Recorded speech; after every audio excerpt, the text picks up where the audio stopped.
its successful COVID-19 vaccination campaign, Israel is preparing to reopen its skies.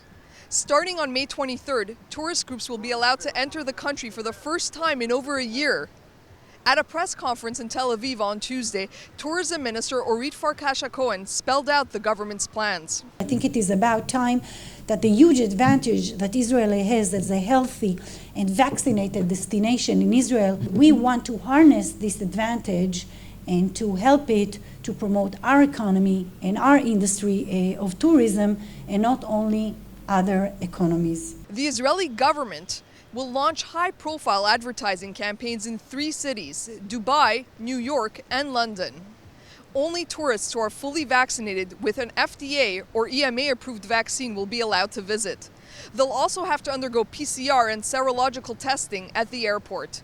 But there are some other caveats. For one, because they have not yet gotten the jab, children still won't be allowed into the country. Number 2, people who want to visit the Holy Land will only be able to do so by booking their trip through a travel agent, which means that individual travelers will have to wait a bit longer to come. The idea is to start gradually so that with an agent things are monitored, and we know where everyone was in every time of the day, so we can also, monitor it if there is a breakout or if there is some incident that has to do with COVID-19. One of the challenges moving forward will be for Israel to find a way to validate foreign tourists' vaccine passports.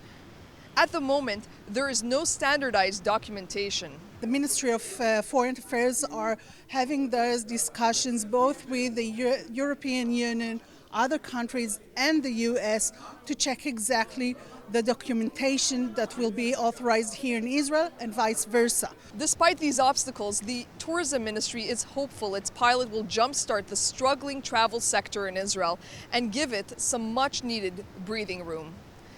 From Tel Aviv, Maya Margit reporting for the Media Line.